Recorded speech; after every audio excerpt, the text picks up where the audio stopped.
은혜라는 제목입니다. 오늘 본문 안에서 우리는 구속의 은혜가 무엇인가를 좀 더 살펴보고자 합니다. 룻기를 시작할 때 처음 엘리멜렉과 나오미 그리고 기련과 말론이 모압 지방이 베들레헴에 흉년이 들어서 모압으로 떠나게 되고 거기서 엘리멜렉과 기련과 말론이 죽음으로 시작을 하지요. 그래서 장례를 치rum으로써 이 룻기서가 시작을 했습니다.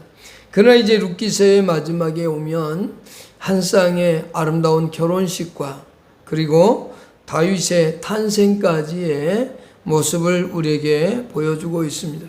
어쩌면 우리의 인생이 그렇게 힘들고 어려운 인생일 수도 있다라고 하는 것을 볼 수 있습니다. 시편 30편 5절에 보면 이런 말씀이 있습니다. 그의 노여움은 잠깐이요 그의 은총은 평생이로다. 저녁에는 울음이 깃들일지라도 아침에는 기쁨이 오리로다 라고 말하고 있죠. 우리에게는 때로는 슬픔도 때로는 괴로움도 있지만 그러나 그 슬픔과 괴로움이 언제나 끝까지 가는 것은 아니다 라고 하는 것을 볼 수 있습니다. 오늘 특별히 룻기 4장은 세 사람에게 초점이 맞춰지고 있습니다. 보아스 그리고 그 아내 룻에게 그리고 이제 새롭게 태어나는 한 아기에 대하여 초점이 맞춰지고 있다라고 하는 거죠. 오늘 본문을 통해서 우리는 한 사람의 신랑 되시는 보아스에 대한 모습을 주로 살펴보게 될 겁니다. 그러면서 동시에 보아스를 통해서 예수 그리스도가 어떻게 드러나고 있는가를 우리는 살펴보도록 하겠습니다. 레위기 25장 23절로 34절에 보면 친족에 대한 구속사에 관한 법이 나옵니다. 그래서 친족의 재산이 어떻게 물려받아야 되는지에 대한 내용이 나오고 또한 신명기 25장 5절로 10절에는 죽은 형제에 대한 의무를 어떻게 해야 되는지에 관한 법이 나옵니다. 이런 율법의 목적은 이스라엘 자손들의 이름을 계속 보존하고 또 그들의 가문을 보호하는데 그 목적이 있었습니다만 이 율법이 제대로만 지켜지면 이스라엘 백성들은 언제나 그 자신들의 그 가문이 이름이 잘 보존될 수 있었습니다. 그러나 그렇게 하지 못했던 것을 우리는 성경을 통해서 수없이 볼 수 있다라고 하는 거죠. 특히 통치자들은 이 법에 순종하지 않고 오히려 악용해서 땅들을 빼앗는 모습을 볼 수 있었습니다. 그래서 선지자들이 이와 같은 문제에 대하여 책망하고 또 책망하면서 그들 향해서 도적질하는 것과 같다라고 책망했던 것을 볼 수 있고요. 이스라엘이 바벨론의 포로로 끌려가게 된 원인 중에 하나도 이 땅의 문제를 제대로 해결하지 못했기 때문에 그렇게 포로로 잡혀갈 수 있었습니다. 오늘 우리는 구속이라는 단어에 대해서 먼저 생각해 보고자 합니다. 구속하다라고 하는 이 의미는 이런 의미를 갖고 있습니다. 값을 치르고 자유케 한다라고 하는 거죠. 그러니까 일정한 값을 치르고 그거에 대해서 자유와 해방을 준다라고 하는 거죠. 룻과 나오미의 경우는 이 엘리멜렉이 가졌던 모든 재산을 이 모압으로 갈 때 아마 팔았거나 저당을 잡혀놓고 갔을 겁니다.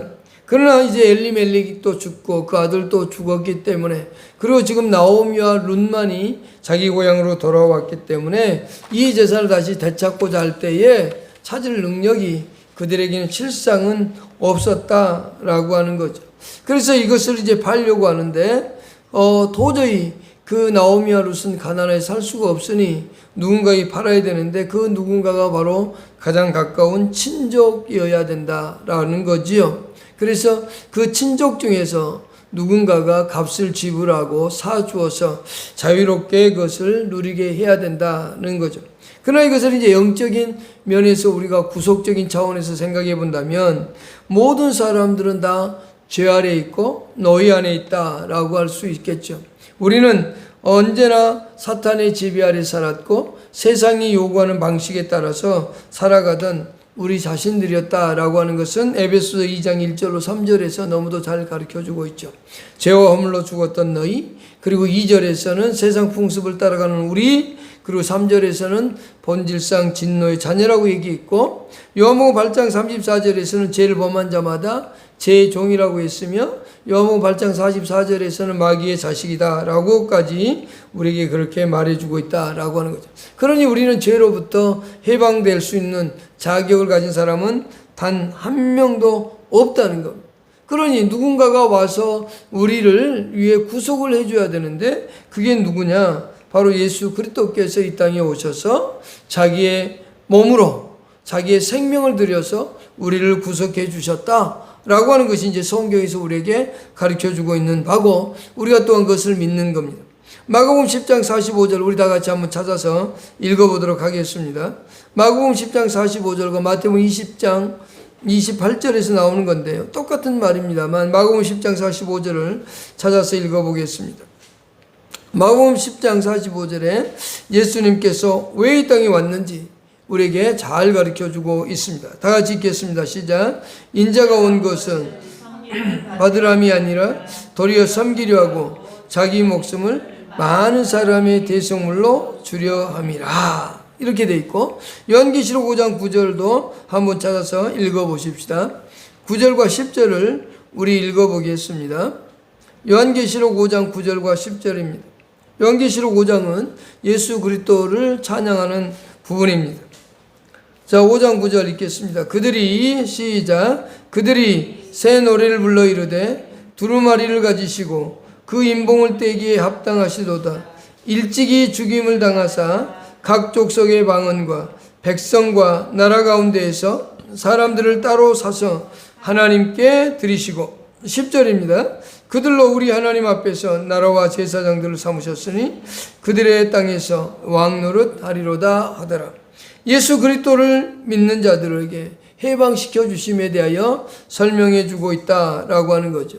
바로 예수 그리스도만이 우리를 위해서 십자가에 죽으시고 우리의 대신해서 값을 지불해 주신 분이다라고 말하고 있죠.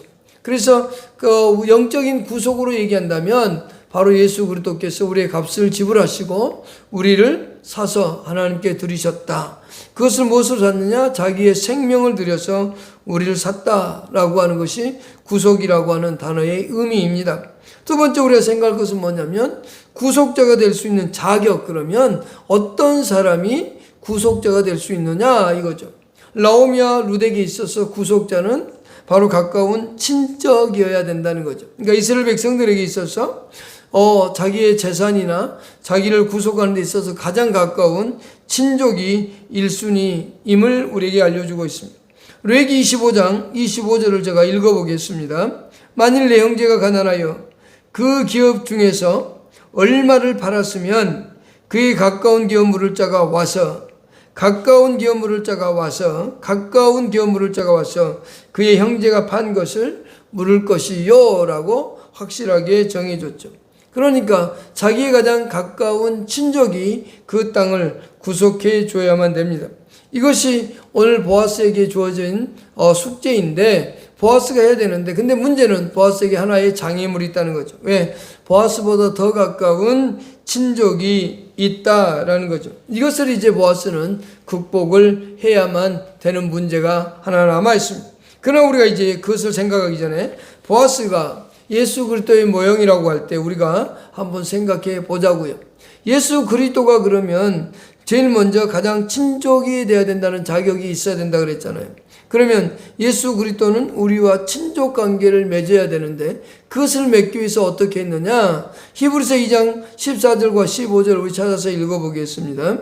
예수 그리스도는 우리와 친족 관계를 맺기 위해서 그는 먼저 혈과 육을 입고 이 땅에 오셨다라고 하는 것을 보여줍니다.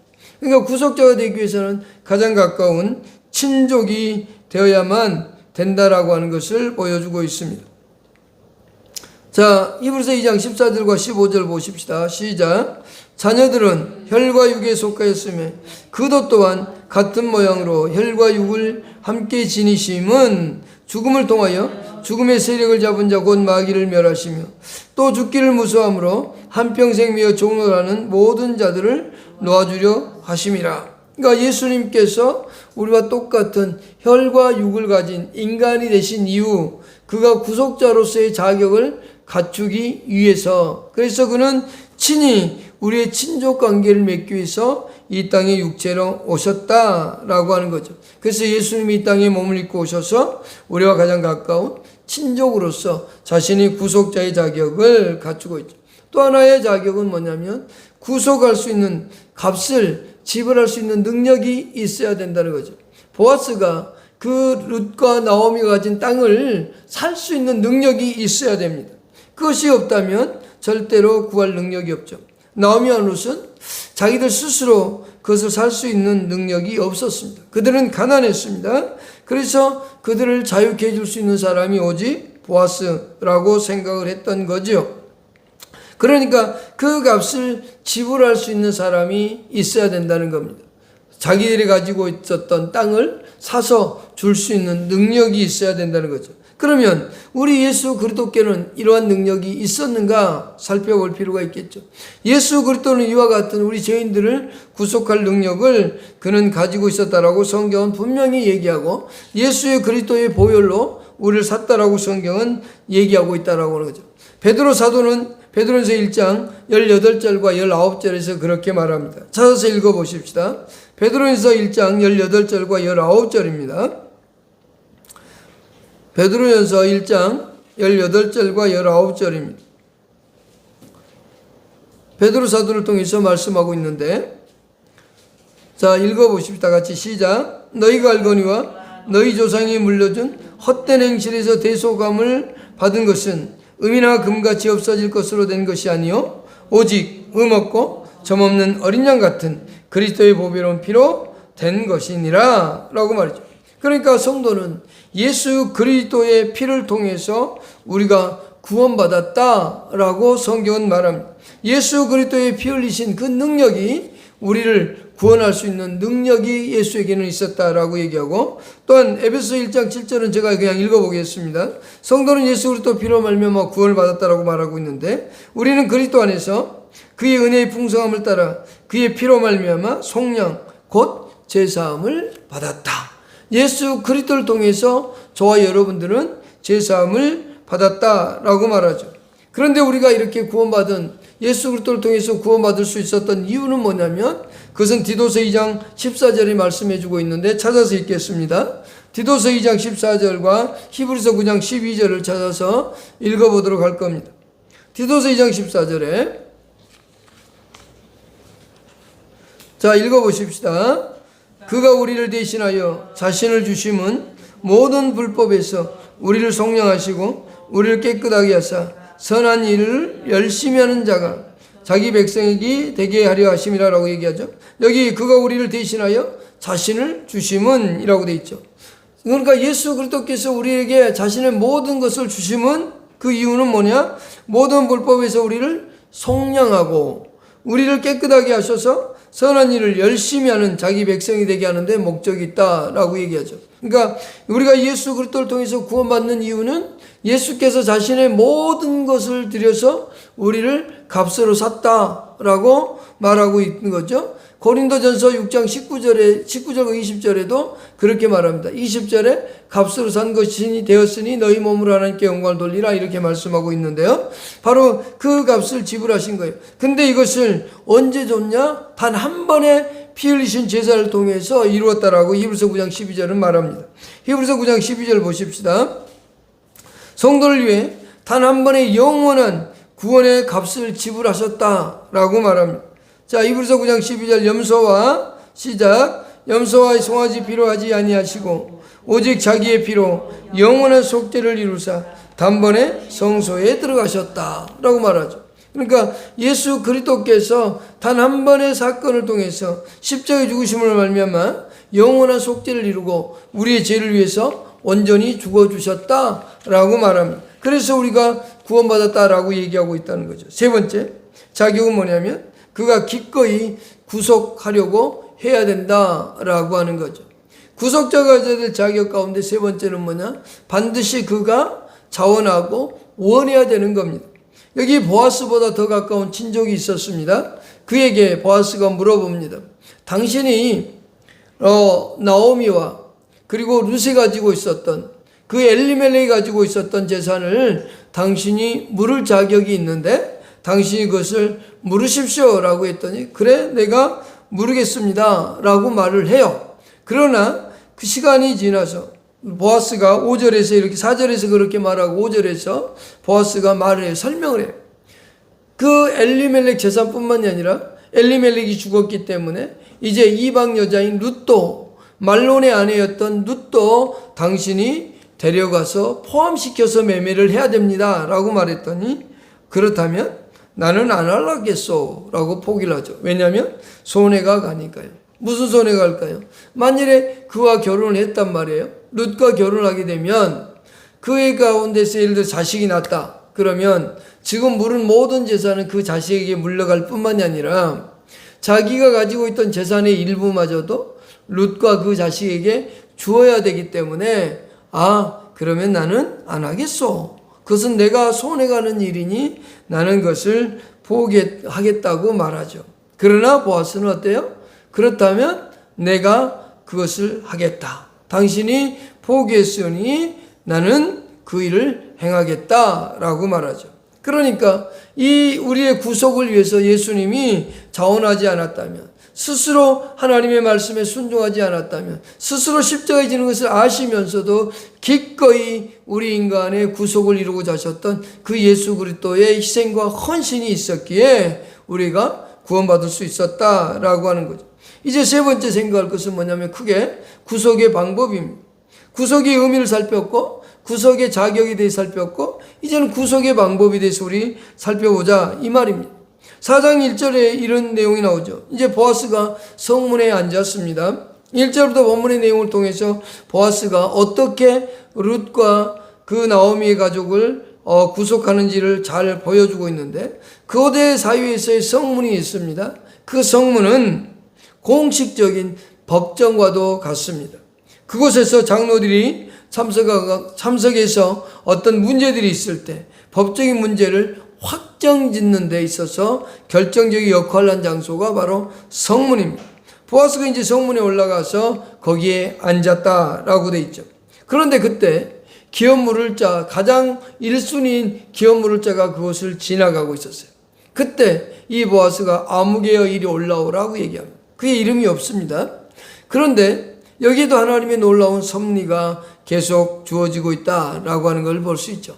하나님의 일하심이 여기도 나타나고 있습니다. 그때 보아스가 반갑게 불러 맞이하면서 이제 장로 10명도 초청을 합니다. 왜? 증인이 있어야 되잖아요. 그래서 그 장로들이 확실하게 결정을 주어져야 되기 때문에 장로 10명을 청빙하고 그리고 나서 보아스가 설명을 하죠.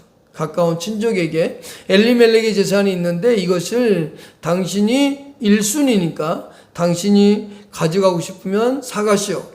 그렇지 않다면 당신이 포기를 하면 내가 사겠습니다.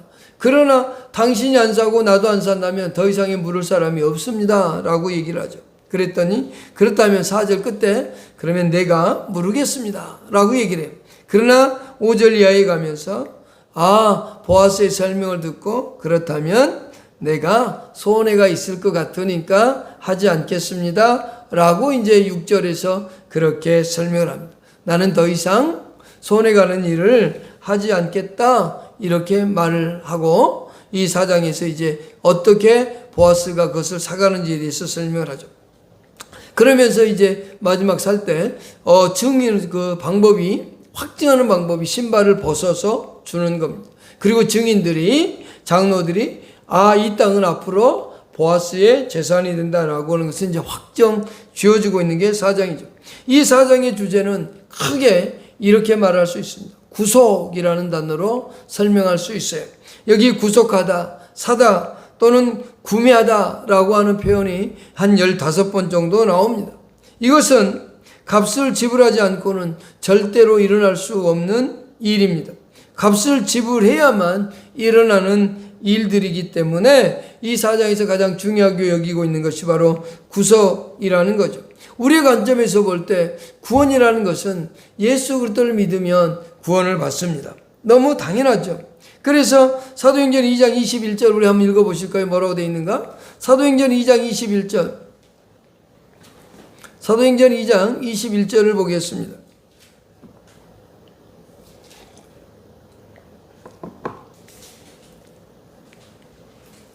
시작요.